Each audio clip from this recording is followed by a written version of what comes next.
Hello, and welcome back to Crossing the Access, the biz side of the video production, biz side of video production, film production, what have you.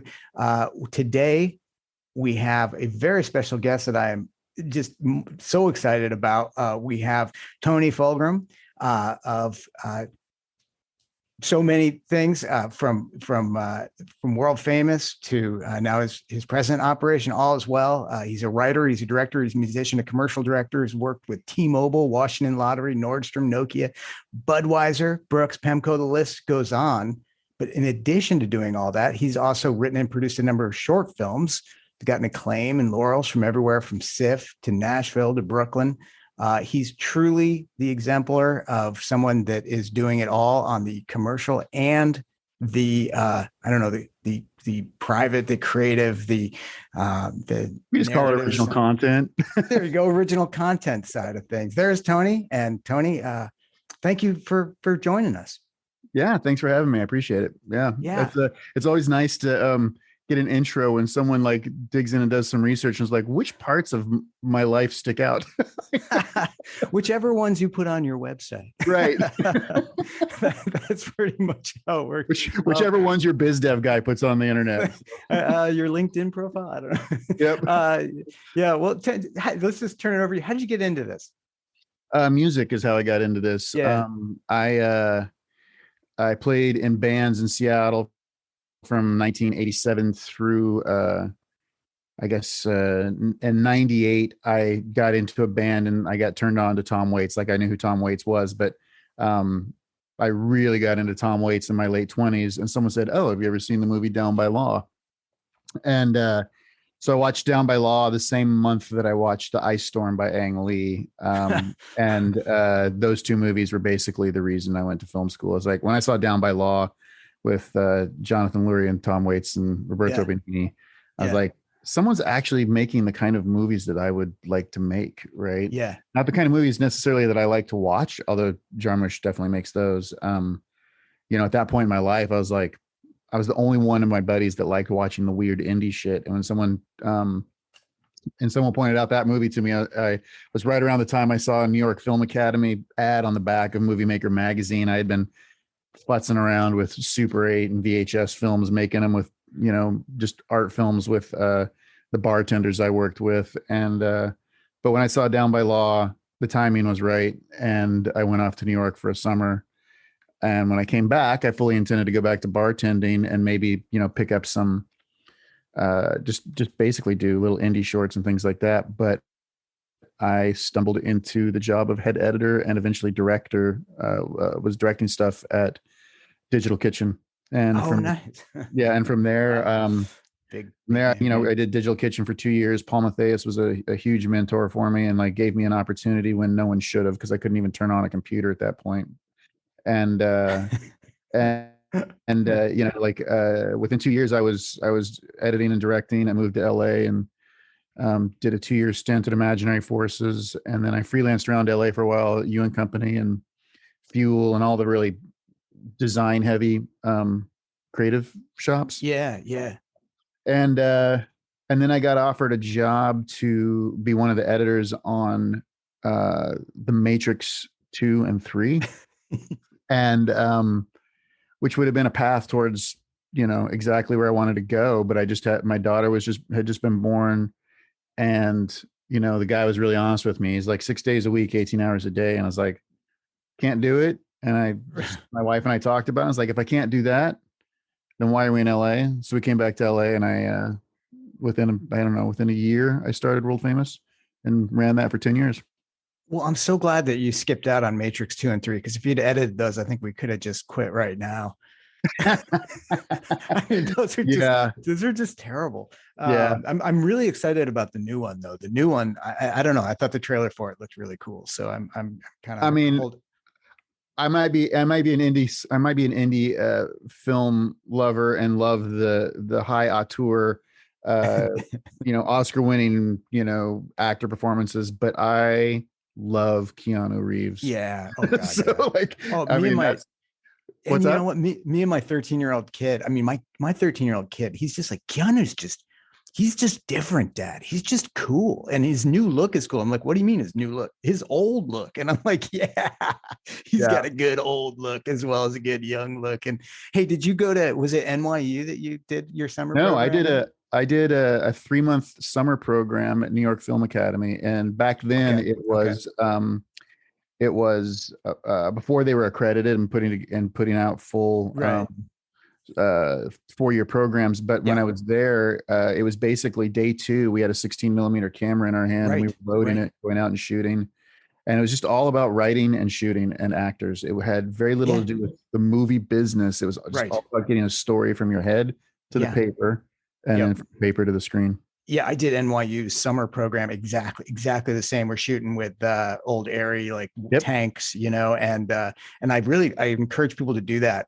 If film school is too expensive or anything, these little short programs, exactly, they cut right to the chase, and you just start making stuff, and it gives you kind of the basics to get just making stuff. So I don't know. I that's kind of think film school is more about networking than learning how to make movies, you know. and So if there's you want to, if you want, you're paying for a Rolodex. yeah, that's probably worth it. I probably should have done that. But I mean, anyway, so yeah, I mean, I couldn't afford it, and I'm no. doing okay. So, Yeah, exactly. So now and so now you've landed on all as well, yeah. and so tell us a little bit about but before that you had before they had World Famous. So how's All is Well different from World Famous, or what have you founded All is Well on the sort of premise of? Well, World Famous was definitely built on the uh, the back of where me and my ex business partner had come from, which was very After Effects design, Right. BizDev, SCAD, like very much motion graphics, very much about pretty pictures. And while it was very successful for me, it was very difficult to get things to steer back towards my roots, which was my roots are as a writer. I of course don't think I really realized that until I was in the position to start a new company. But before I went to film school, I was writing songs, and I always just thought I was a singer and that I was writing lyrics as an excuse to sing. And then I started writing screenplays, and I figured I'm a director. I'm writing screenplays so that I can direct. And before I started All as Well, I just realized that no, actually, what I am is a writer, and all of the best work that I'm the proudest of, and the best work that I see out in the world, uh, started with a really good script. There's tons of forgettable, beautiful Right. things out there that had crappy scripts. Yeah. And so when I was starting All as Well, I sold out of World Famous after 10 years, Yeah. and then spent another 3 years kind of trying to decide what was going to happen next. And I had some very specific principles for the company. And one is that everybody needs to consume and generate good writing.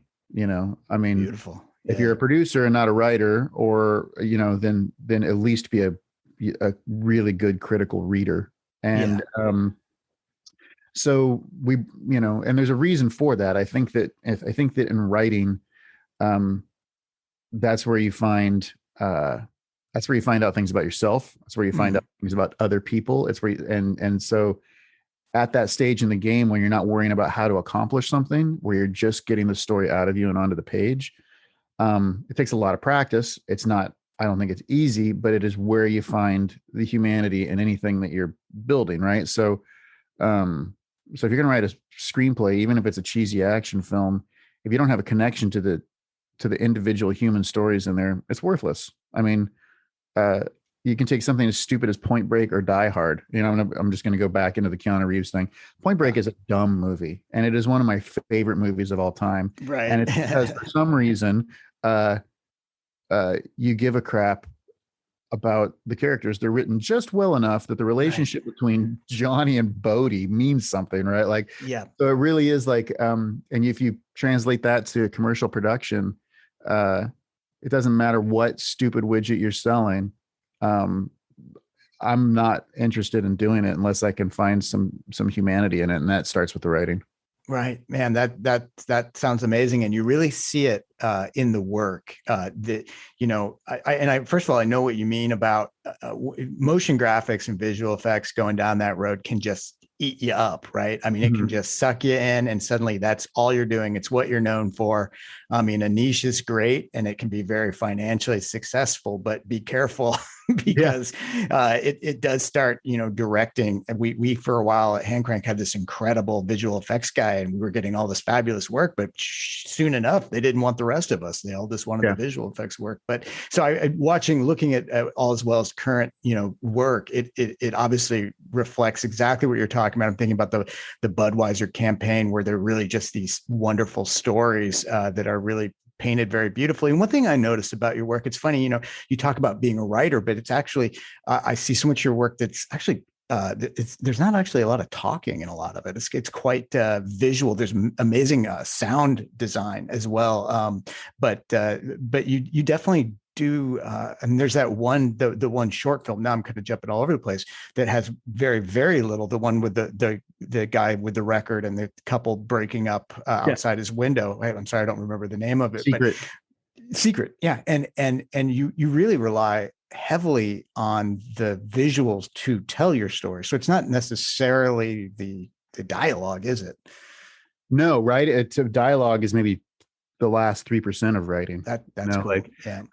if you read a Raymond Carver short story, who's a huge influence in the way I write screenplays. I mean, I would say Secret, that Raymond Carver would be the biggest influence on Secret. Mm-hmm. And he has long stretches of very compelling narrative in his stories. No one says a thing. There's Yeah. one of his short stories where a guy is sitting staring at a payphone because he has to go make a hard phone call, and nothing's said, but you can see what's happening. Right. Todd Hito is a photographer that I love, and very rarely are there even people in his photographs, and still he manages to put together a narrative in his photographs that don't have human interaction. So you can find your humanity in silence, sometimes even more so than in dialogue. I mean, I think generally speaking, we talk to hide something rather than to find something. We actually do an act to find something, whereas we hide. Which I understand in a short film, but that can be awfully hard to translate into an ad. How do you do that? How do you? Well, it's easy to translate into an ad if you have time. If it's branded content, if it's a long form piece. Right. Right. What's harder is to convince a client that it's a good idea. Yeah. Right? Like, I think that the thing that's wonderful about design is it's shiny and you can show it to somebody. But with writing, it's like you explain to them the thinking process you're going to go through to get to the best part for their brand. And that's a big leap of trust, because I'm not going to give you an example. I'm not going to write your script for you just to prove that we can, because that's the thing that we do, right? Like we build the creative from a writer's standpoint. It's not, and it takes time and it's hard, right? But I think if the proper thinking goes into writing a campaign or a spot for somebody, even if it's a comedy spot, you can get to the point where if somebody's saying something, it's doing double duty or triple duty. Like you're not always just, and that buys you a lot of time if your sequences are well written. Or even in documentary stuff. Like when we're doing our documentary stuff, we write it out as though it were scripted. Like, here's what I think this story is going to look like that we're going to go out and shoot. And then it's just a roadmap. It's not a rule book, but it's a roadmap. And we, of course, through documentary, you end up discovering things. But writing is a huge part of it. Like we write the story before we head out to shoot anything documentary even. I would say that I'm trying to think of the most silent ad that we've done. It would probably be so. Yeah, I don't know. I even think of the Windows Phone one you did with the couple. The one you said the Oh, couple had just met that morning, and like it's pretty quiet, or the dialogue is sort of throwaway to a feeling. But I mean, the dialogue is mixed out of under the music, so you're it's really pretty mixed out. Yeah. Yeah. And I mean, that Um, conveyed that closeness that the two had, that seemed to be the idea that the phone was a conduit to their relationship. yeah, I think that one was really, uh, that one was kind of the birth of how I wanted to work with actors. That was an amazing opportunity because basically, the client said we need to put an anthem together. So it's just examples of people all over the world using the phone, and I was like, so you That's a just want me to great go, order. That's a great order from a client. yeah, and so we did go all over the world. That one was actually Yeah. shot in London, and I was Uh, like, but I don't want to go shoot essentially stock footage to throw into a montage. So I wrote scripts for, oh god, 5 or 6 of them, and we would cast people for those scripts. And the scripts were very loose, but I would sit down. I wouldn't meet the actors until the day of when they're in the makeup table, and I would just interview them real quick. And it was like, all right, I'm gonna write a short film right now while you guys get in makeup. I'm gonna go in and put this thing down, and then we're gonna work through it. And uh, and so like the not safe for primetime version of that spot is something I would love to go back and recut someday, because it really is an amazing bit of actors using dialogue that I wrote, but also improving about, she wants to have a baby, he doesn't, and then she uh, sees her pregnancy test, and to her it's good news, but you don't know if that means it's because it's negative or because it's positive. that's good. That's good. And Nice.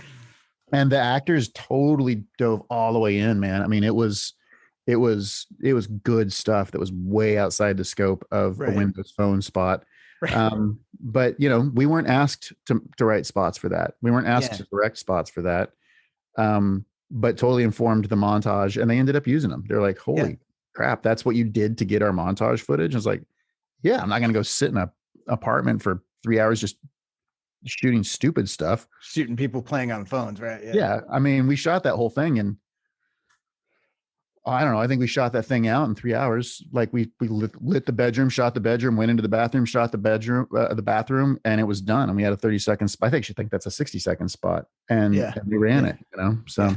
I mean, that's awesome. So now, for your company is, they say your company is your game. It's your rules. It's your plan. It's what you want to do. Clearly, that's what you've done and are doing with all as well. In this idea that you've got to be creators or ingestors or critics of the written word of creativity, so forth. That's great, and that's the easy side of it. How do you translate that to the clients? How do you get the client? I think for people coming up and trying to that are in commercial and corporate work as part of the journey, part of the road, perhaps to being feature filmmakers, whatever might be laying out further for them. The part of the grind that I think wears people down is they wind up making stuff that they really don't want to make, they really don't believe in, and so forth. But it's so easy to fall into that trap. How do you protect against that? How do you keep your game and your rules? How do you start getting the clients to play by those rules and by that game? well, I mean, I think you're talking about, the part that we hate is the hustle, and I hate Yeah, yeah, yeah. and I think that the struggle is getting worse and worse. There used to be a time where uh I mean, it's always been a struggle, but I think there was a time where there was uh companies that are selling things didn't perceive themselves to be the experts in creativity, and so they Right, would hire creatives to right. come in to help them sell their brand. And more there's internal marketing departments and internal creative departments, and they do actually hire creatives, but there is, um, on the one hand, that makes it easier to speak creative to the To client. them. Yeah. On the other hand, they get very, very locked into the guidelines of their upper management because they're only ever working on one brand, and it's the brand that they work at. So that communication level is tough. For people coming up, how do you sell um, your rule book to the client? First and foremost, you establish early on, if at all possible, that it's not free. Um, you can't give your creative away. I love it. Yeah. So Then you, critical. People to know that. Yeah. because you're just driving everything to the bottom, and then you're Right. hustling and hustling and hustling to do a mediocre version of what you gave away for free, because then it's Yep. theirs and they manipulate it. And I don't want it to be, I don't want it to sound adversarial. I really enjoy collaborating with clients. But with anything, a marriage, a rock band, whatever, good communication is the very first thing. It's like you set the rules of the engagement and you start working in a collaborative form. Like, I love having clients in the edit bay. I love doing scripting sessions with the clients in the room. Um, and then going and writing on my own, or having our writer go off and write on their own. So keeping clients engaged early and all the way through the process, but very quickly setting the tone for whatever it is you're working on in a realm that you think that you can do your best work. Yeah. And I mean, go ahead. Yeah, and so in the end, I mean, in the end, you're still selling shit to people they don't need, right? So you're not gonna write The Godfather for Gillette, you know. So I mean, knowing what it is that you're making is really important, and I think that as far as staying creative, you got to do stuff that's not for sale. You have to stay. You have to stay in the zone where you're not making stuff for sale, or you have to create space for that. Right. Yeah. If you're going to, I mean, I love, first of all, I just want to read, I just love that thing about you gotta sell, you gotta get paid for the creative. It sets the tone for everything. And it's a wonderful feeling too. Actually, it's a really, really nice feeling when because people will pay, and they'll pay quite a lot. Actually, was what I learned along the way. And someone had to teach it to me. I was definitely guilty of giving it away in the beginning, and they'll pay well. And it sets the tone from the very beginning about why you're there. You're not just a guy with a camera. But I also think, don't you think that, certainly on the All's Well site, you've obviously made some very specific decisions about the type of work that you show. So when you come to the table, obviously they've all looked very closely at your work and so forth, because they're about to spend a fair amount of money on working with you. They kind of know already. I mean, you've already, by what you put out there, and part of that is your short films and so forth, you kind of are establishing the game to a bit, wouldn't you say? Yeah. And I think the biggest challenge with new clients is getting them comfortable, and they think that what they need to be comfortable is to know where you're going. And actually what they need to be comfortable is to know how you're getting there, and they need to know how we're getting there, and that their voice is going to be an important voice throughout the process. Because to tell them, to show them what they're getting in order to hire us, they're getting a cheap, small version of it, because you haven't taken the time to collaborate with them. You haven't taken the time to get to know them, and you haven't taken the time to build what is going to be good creative, which takes time, more time than you have than in a pitch. And when you're just like writing this pitch, this fake creative for them, you don't actually know all the problems that you're solving for them. Whereas if you spend 2 weeks working with them after they've hired you, when you finally have the script or the work or the plan, they're gonna be like, holy crap, not only is that really awesome, my voice is all over it, and that way the client has been heard, and their needs have been translated into art, and they can see that. And I don't care how much credit they take for that. Like, it doesn't matter. Like, all I know is that I took their needs, put it through the ideal filter, and then as a writer was able to write it out. And then, of course, as a production company and with talented directors, we go out and execute on it as well. Yeah. I mean, one of the things, go ahead. Well, but we're a fear-based society. And so, that's the, I just described the utopian ideal. and the reality is, like, with new clients, there's often, you can see a long-term opportunity there. And so you give away creative, right? And I hate it. I hate it when we do that, because it's never as good as it should be. We're trying to move away from that as much as we possibly can, but you need success stories to convince new clients. And I think we're at a point now with All Is Well that the success stories are solid. I mean, I don't know if you watched the short film The Claw that's on the website. Just did. That was actually commissioned by by Visit Seattle. That was a commercial commission. Oh, wow. That's Right. incredible Yeah. to get paid commercially to do that. That's the dream. I Yeah. mean, that's marrying so many of you. I mean, you basically get to make a story about a small band. So it's your heart right there. Right. I mean, that's Yeah. a really big I part of mean, that. Go ahead. that was Lale. That was Lale Rogers who wrote, co-wrote and directed that. Yeah. I was just I was just the guy that made it possible. EP. Yeah. Not to say that's not worth quite a bit. Now you do these things called experiments within, and this gets to like, okay, so that's you establish the rules. You say we're going to be this kind of company. How do you make the rubber hit the road within the company? And the experiments are something I believe you also did something like it at World Famous as well. But tell me about the experiments and how you use them.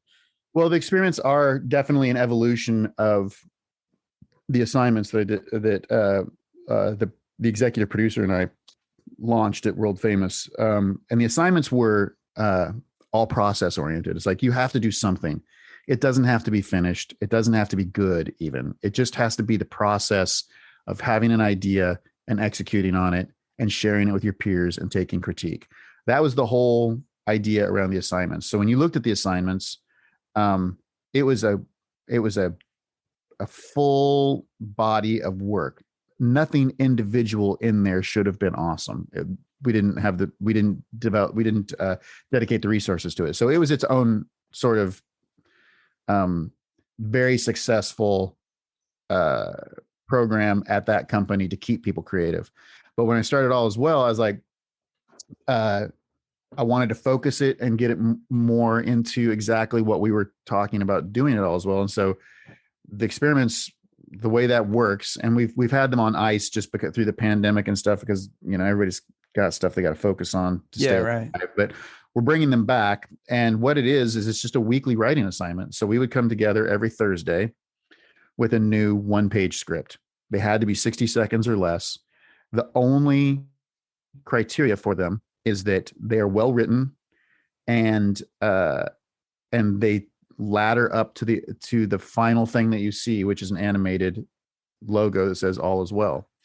So it doesn't, so like that can be sarcastic, it can be a non sequitur, it can be completely abstract or whatever.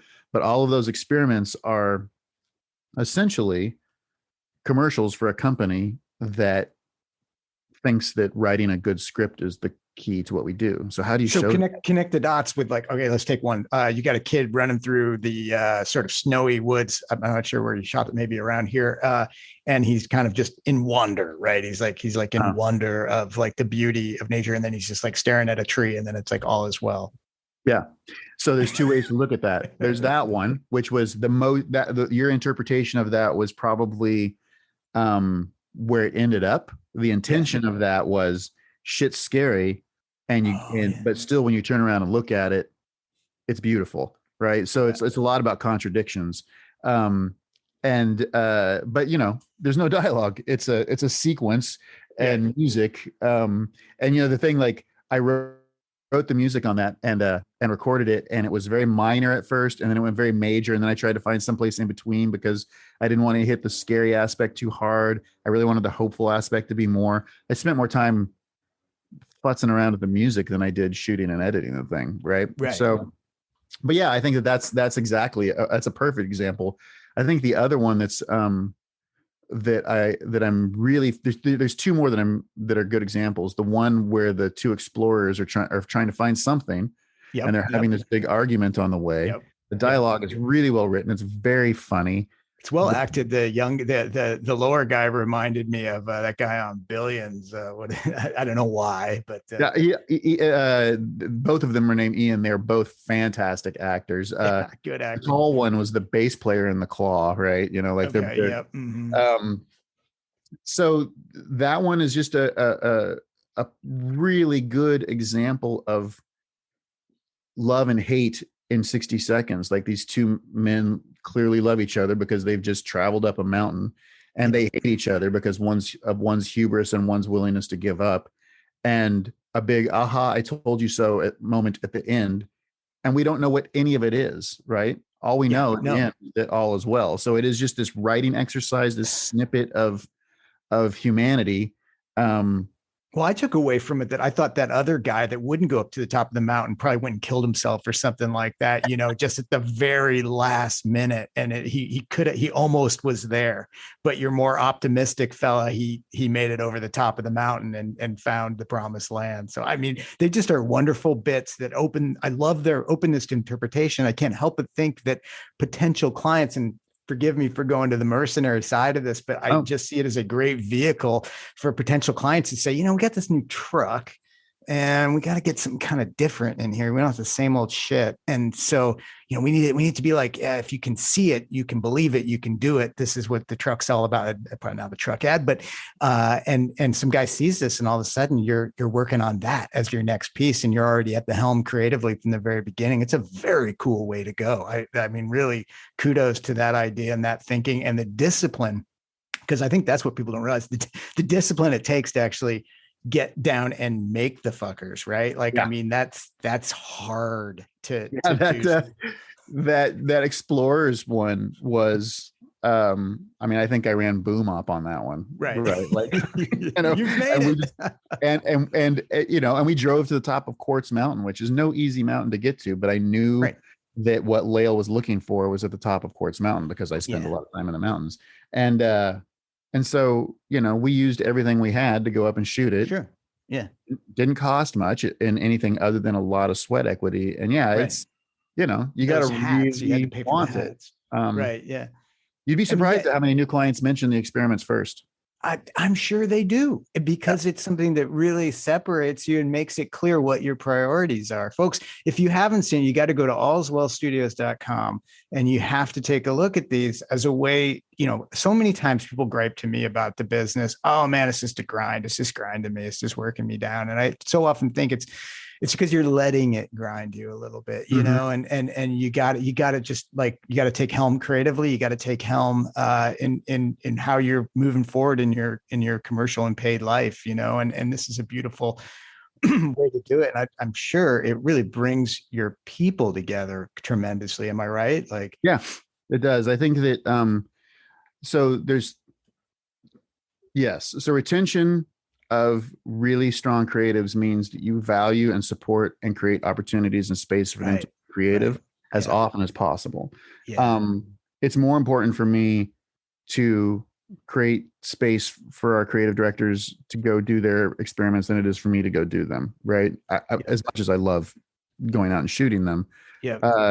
It's as a business owner, it's my job to foster and create space for true creativity to grow, unfettered by client restrictions, and it's, it is a commitment, and it's one that I look forward to getting back to. And we actually have some, we're actually expanding them outside of our network. We're going to start doing experiments with people who don't even work for Allswell. Oh, nice. It's gonna be fun. And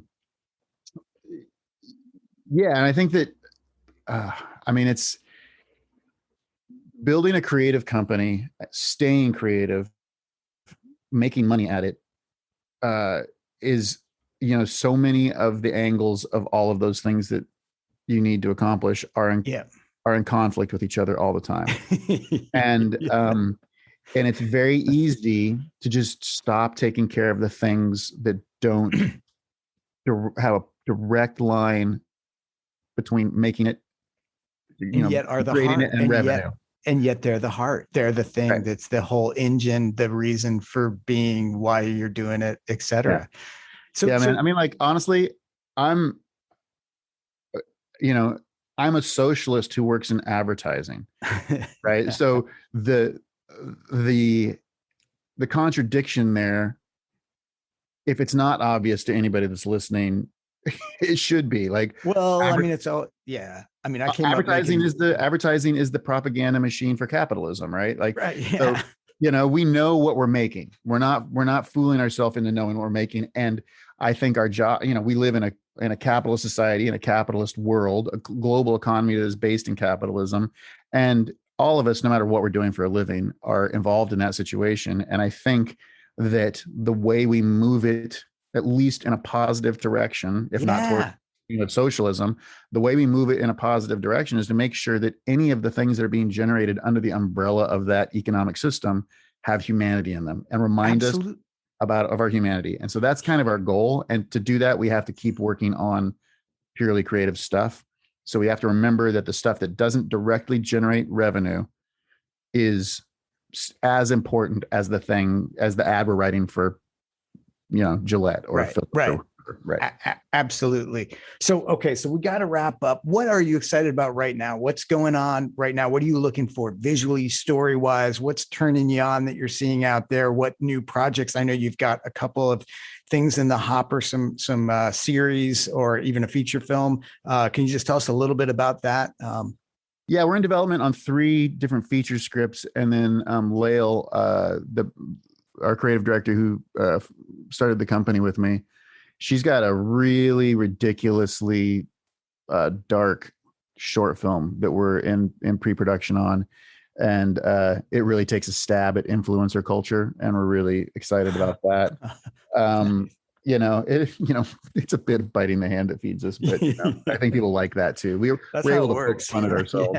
Yeah. So original content, like really getting some stuff made. I think we're optimistic that a feature film will be in production by fall of. How do you feel about the market for that stuff right now? Is it? I don't care. Like, honestly, I mean, making movies is no different than making commercials when it comes to someone has a bucket of money and they want to get something out of it. And I have an idea that I want to see on the screen. The market has always sucked for it. Like, commerce around that is just vicious and cutthroat and not pleasant. But if you want to make stuff, you got to go through it. So I think that, listen, I played in I still play in rock and roll bands.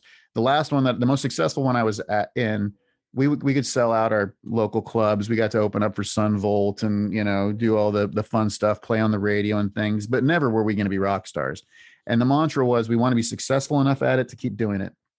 And when it comes to original content, sure, I'd love to win an Oscar and make billions of dollars, but the bare minimum is I want to be successful enough at it to keep doing it, because doing it is the reason to do it, and absolutely.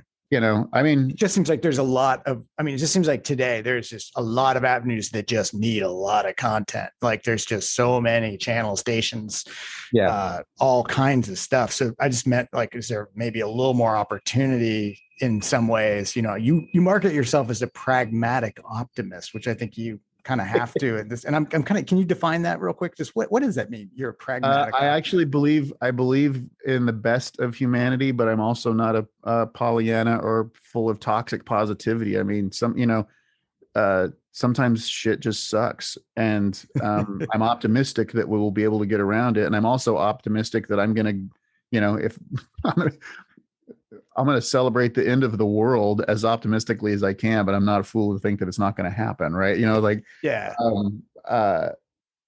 Pragmatic optimism is just like, see things as they are and approach them with wonder and hope. I mean, I love it. Yeah.